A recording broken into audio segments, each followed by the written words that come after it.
I was basting the turkey for our first Thanksgiving without Martha when my phone rang. The caller ID showed my bank's fraud department. I wiped my hands on my apron, that sinking feeling already forming in my gut before I even answered. Mr. Matthews, this is Jennifer from First National's security team. We need you to verify a wire transfer immediately. Someone just moved $175,000 from your savings account to an offshore investment fund. Did you authorize this? The turkey baster clattered into the sink. $175,000. That was nearly half of what Martha and I had saved over 40 years of teaching. The money I'd set aside for retirement, for travel I'd promised her we'd do someday, before the cancer took that someday away. No, I managed. I absolutely did not. Sir, I need you to stay on the line. Don't contact anyone about this yet. We're freezing the account now, but given the sophisticated nature of this fraud, I'm transferring you to our investigation team. I sank into Martha's chair by the kitchen window, the one where she used to sit and watch the rain. 3 years she'd been gone, and I could still smell her lavender hand cream on the cushions. Outside, Seattle's November drizzle was just starting, turning the street into a mirror of gray. The investigation team asked me dozens of questions. Had I given anyone my account information? Signed any documents recently? Worked with any new financial advisors? That last question made me pause. Michael had introduced me to someone about 6 weeks ago, Marcus Chen, he'd called himself, a wealth management specialist who supposedly helped seniors maximize their retirement portfolios. Michael was my nephew, my sister Claire's only son. Claire had died 5 years ago from complications of diabetes, and I'd promised her I'd look after him. He was 38 now, married with 2 kids, running some kind of real estate development company. He'd been coming around more often since Martha passed, checking on me, helping with house repairs, bringing his family for Sunday dinners. Actually, I told the investigator, my nephew introduced me to a financial advisor, Marcus Chen. We met twice. I signed some papers, but I thought they were just consultation forms. The investigator's tone sharpened. Do you have copies of what you signed? No. Marcus said he'd send them, but he hasn't yet. Mr. Matthews, I'm going to be direct with you. This sounds like a sophistication scheme. We see this with elderly victims who trust family members. I'm connecting you with Detective Sarah Kim from the Seattle PD's Financial Crimes Unit. Don't discuss this with anyone, especially not your nephew, until you speak with her. Do you understand? The word victim stung worse than the missing money. I'd been a high school principal for 30 years. I'd dealt with budget fraud, embezzlement, every kind of teenage scheme. How had I become someone's victim? Detective Kim called me within the hour. She was all business, asking me to recall every detail of my meetings with Marcus Chen, where we met, what we discussed, what documents I'd seen. She asked me to describe Michael's recent behavior, his visits, his financial situation. Has your nephew seemed stressed about money lately? She asked. I thought about it. Michael had mentioned his business was expanding, that he needed capital for a new development project. He'd seemed tired at our last few dinners, distracted. His wife Sarah had made a comment about him working too much, not sleeping well. He mentioned needing investment capital, I admitted, but he never asked me directly for money. Mr. Matthews, I want you to act normally around your nephew. Don't tell him about the fraud investigation. Can you do that? He's supposed to come for Thanksgiving dinner in 2 days, with his whole family. Perfect. Keep that plan. In the meantime, I need you to come to the station tomorrow. Bring any documents you have, any emails from Marcus Chen, text messages from your nephew, everything. That night, I couldn't sleep in the bed Martha and I had shared. Instead, I sat in my study, going through files. I found the business card Marcus had given me, Chen Wealth Management Solutions, a Seattle address that I now suspected was fake, a phone number that went straight to voicemail. I found emails too. Marcus had sent me several, all professional looking, with charts and graphs about market performance, retirement strategies, offshore investment opportunities. The language was sophisticated enough to seem legitimate, vague enough to mean nothing. But it was the text messages between Michael and me that hurt the most. I scrolled back through 2 months of conversations, him asking about my retirement plans, Me mentioning I didn't know what to do with Martha's life insurance payout. Him casually suggesting I talk to a guy he knew who was really good with seniors. He'd set me up. My sister's son, the boy I'd taught to ride a bike, helped through college, stood up for at his wedding. The man whose children called me Uncle Rob. The next morning at the police station, Detective Kim was younger than I'd expected. Maybe early 40s, with sharp eyes that didn't miss anything. She reviewed my documents systematically, making notes, taking photos. Mr. Matthews. I ran Marcus Chen through our database. There are 17 Marcus Chens in Washington state, but none matching the photo you described. The business license for Chen Wealth Management Solutions was filed 8 weeks ago with a registered agent address that's actually a UPS store. This was set up specifically to defraud you. And Michael? She pulled out a file. Your nephew's real estate company, Summit Developments LLC, is in serious financial trouble. He has $287,000 in outstanding business debts. He took out a second mortgage on his home 6 months ago. He's facing a lawsuit from investors on a failed condo project in Tacoma. The room felt too small suddenly, so he needed money. Desperately. The lawsuit goes to court in January. If he loses, he could lose everything. His house, his business, potentially face criminal charges for misrepresenting the project to investors. How does stealing from me solve that? It doesn't, not permanently. But $175,000 would buy him time, settle some debts, hire better lawyers, maybe stall the lawsuit. Mr. Matthews, I need you to understand something. This kind of fraud, especially involving family members, it's often not reported. People are too embarrassed, or they don't want to hurt the family. But this is a serious crime. Your nephew and his accomplice face felony charges. I looked at Martha's photo on my phone's home screen. What would she want me to do? She'd always been more forgiving than me, always saw the good in people, but she'd also been fierce about justice. She'd raised our own kids to understand that actions have consequences. What do you need me to do? I asked. Detective Kim outlined the plan. I would continue as normal, host Thanksgiving as planned. She'd have officers ready nearby. The goal was to get Michael to admit his involvement, ideally on recording. She provided me with a small recording device, showed me how to use it. The key is to make him comfortable enough to talk, she explained. Don't accuse him directly at first. Mention that the bank contacted you about unusual activity.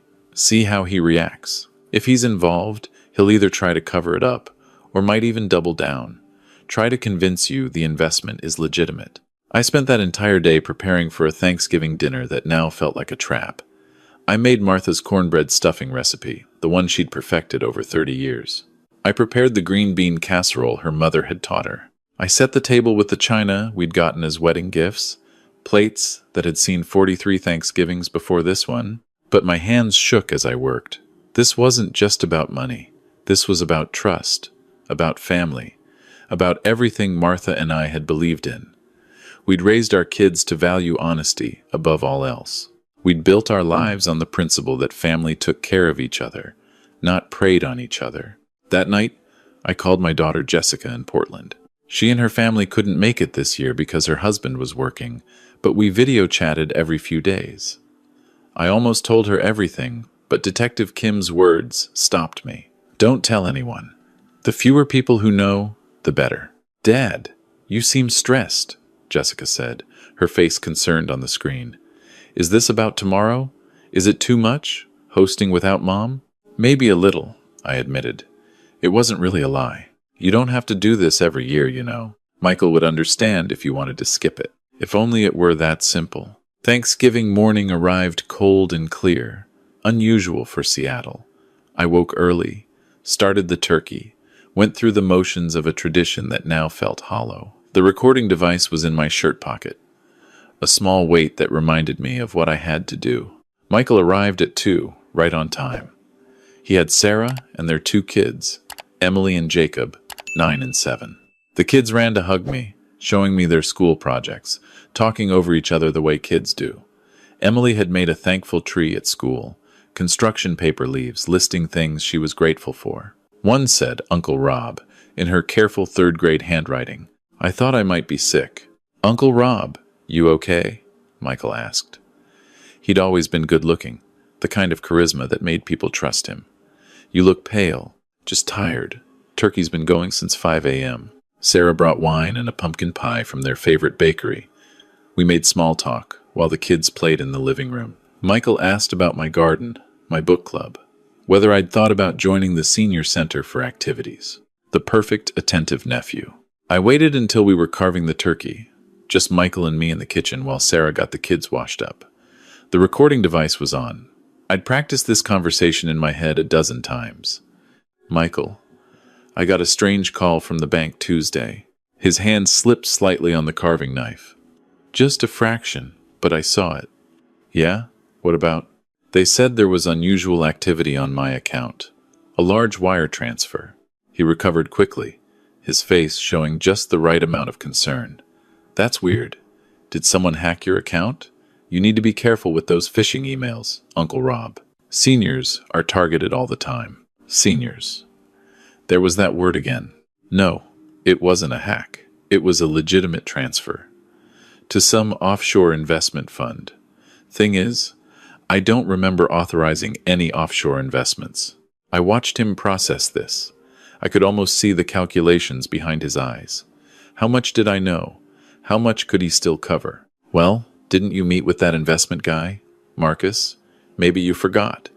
You mentioned you'd been having some memory issues. I'd never mentioned memory issues. That was a lie. A setup, probably something he'd planned to use if this conversation ever happened. My memory's fine, Michael. And the bank said the transfer was for $175,000. That's not something I'd forget. He set down the carving knife, turned to face me fully. His expression shifted, became more serious. Uncle Rob, listen. Marcus is legitimate, okay? I vetted him myself. These offshore funds, they're how wealthy people protect their assets, pay less in taxes. It's all above board. Then why didn't Marcus send me copies of the documents I signed? He will. These things take time. There's probably just been a delay with the bank because it's an international transfer. You know how paranoid banks are about money laundering. He was good. If I hadn't known the truth, I might have believed him. But I'd spent 30 years dealing with teenagers lying about plagiarism, about cheating, about why they were late to class. I knew what deception looked like. Michael, I need you to be honest with me. Is Marcus Chen even a real person? His jaw tightened. What are you accusing me of?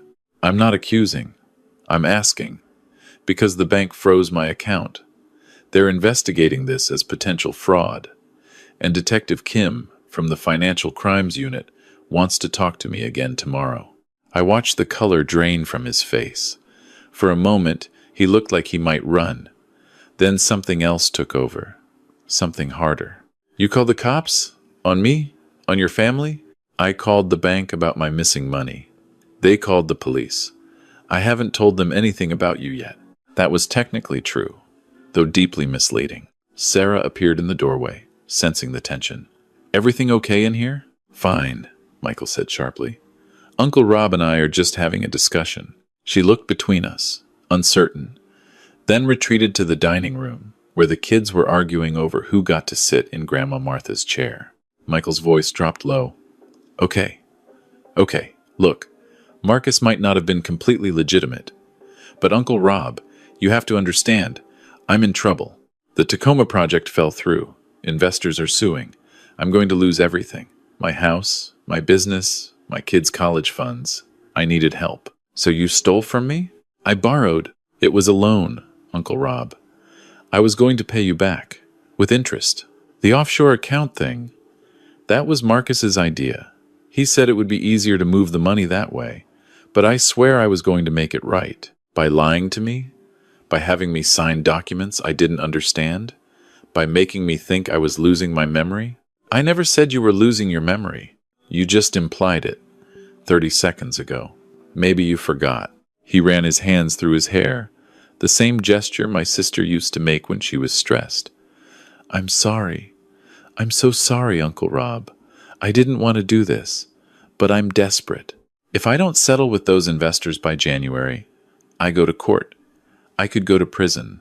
My kids would grow up with a father in prison. And what about the kids growing up with a father who steals from family? What does that teach them about integrity? The words came out harder than I intended, carrying all the weight of my 40 years in education, all the lessons about character and consequences I'd tried to teach hundreds of students. Sarah was back in the doorway, and this time she'd heard enough. "Michael, what is he talking about? What did you do?" The whole story came out then, in the kitchen, with the turkey getting cold on the counter and the kids' voices carrying in from the dining room asking when we were going to eat. Michael confessed to everything. Marcus Chen was real, but he was a con artist Michael had met through some business contact. They'd split the money 70-30.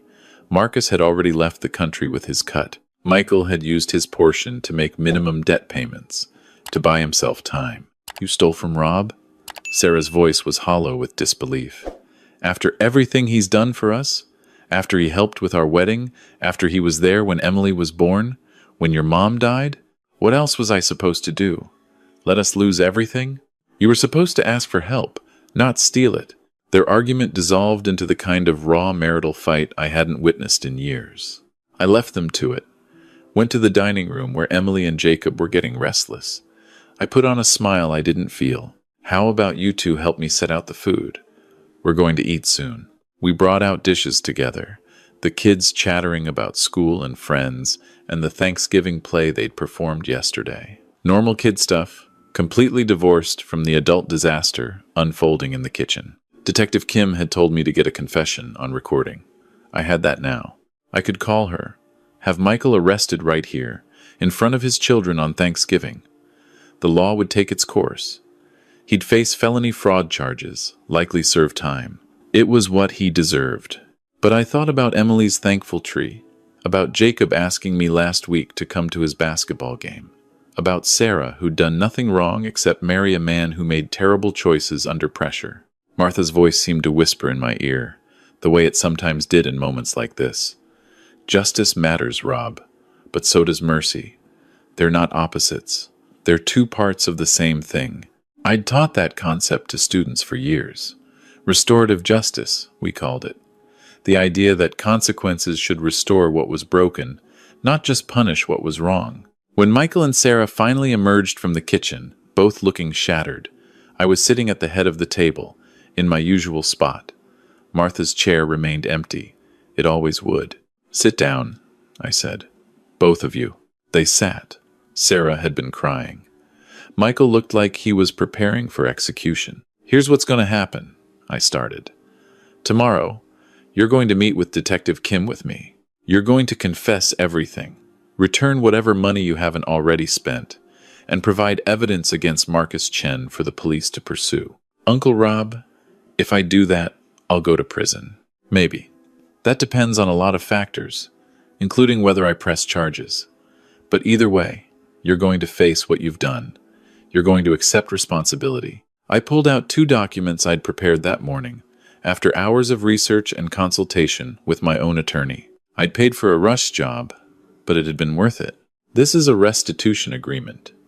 You're going to sell your house, downsize to something you can actually afford. You're going to use that money to pay back investors in your failed project. Any shortfall, you're going to work out a payment plan.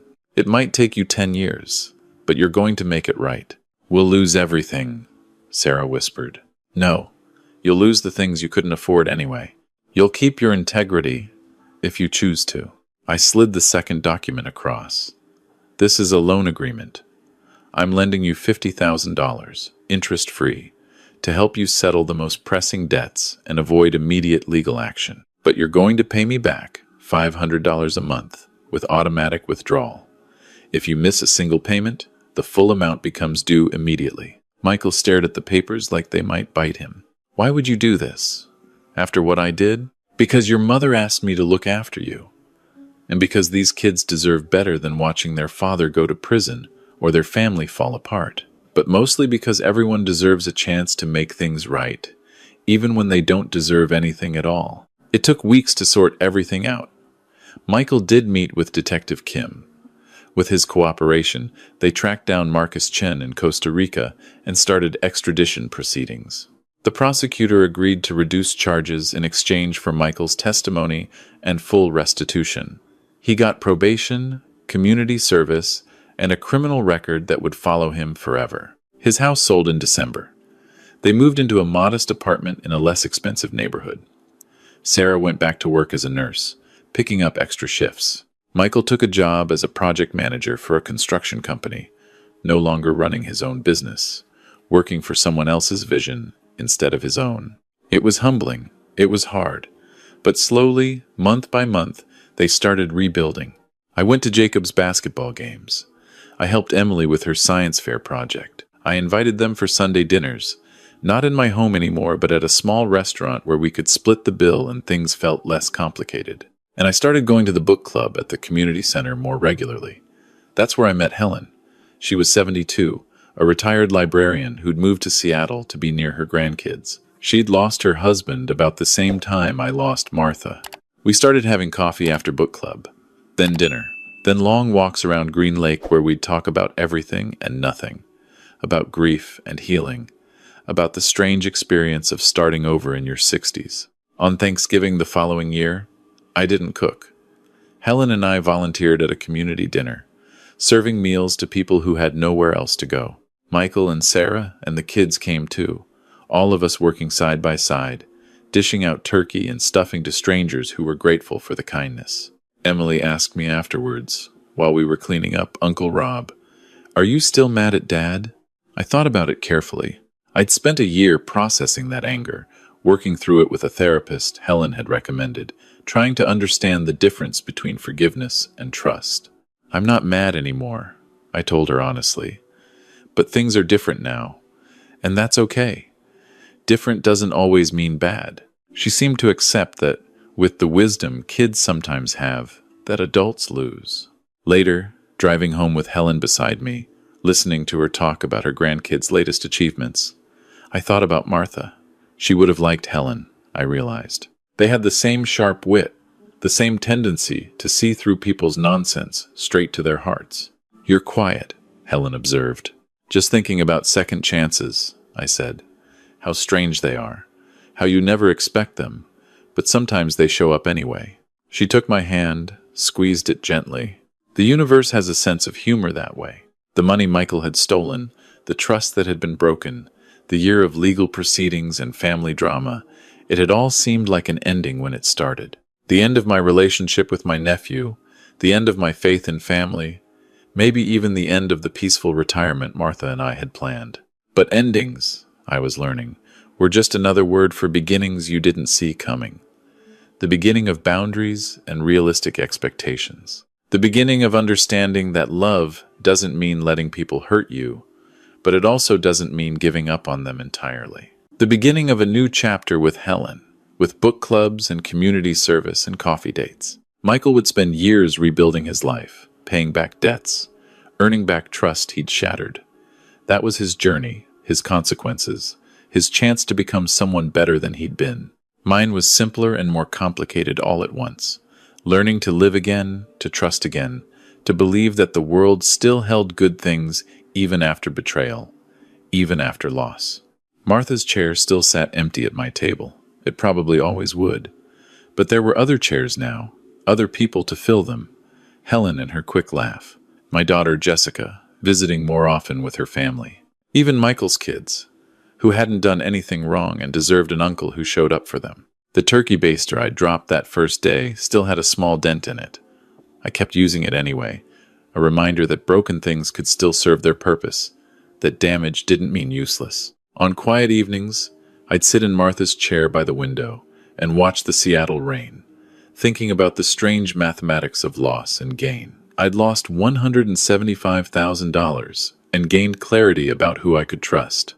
I'd lost my naive faith in family loyalty and gained wisdom about human nature. I'd lost the nephew I thought I knew and gained a more honest relationship with the one who actually existed. And maybe, just maybe, I'd lost the version of myself that believed the hardest part of life was over, and gained one who understood that every day brought its own challenges, its own choices between justice and mercy, between holding on and letting go. The phone call that had shattered my Thanksgiving a year ago had shattered something else too, the comfortable illusion that safety came from trust, that family meant protection, that money equaled security.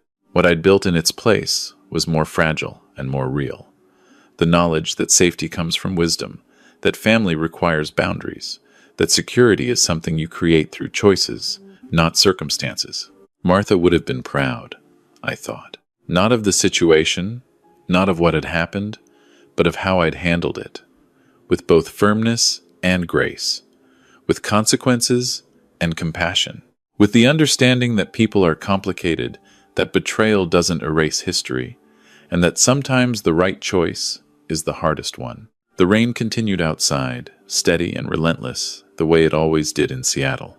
But inside, in the warmth of my small house, with Helen's book club selection stacked on the coffee table and Emily's latest school drawing held to my refrigerator with a magnet, I felt something I hadn't expected to feel again. Hope. Not the naive hope of someone who hasn't been hurt, but the hard-won hope of someone who has been, who has survived it, and who has chosen to believe that tomorrow might be better anyway. And on Thanksgiving, whether you're carving turkey for family you're not sure you can trust, or serving strangers who need kindness more than anything else, that's the only kind of hope that really matters.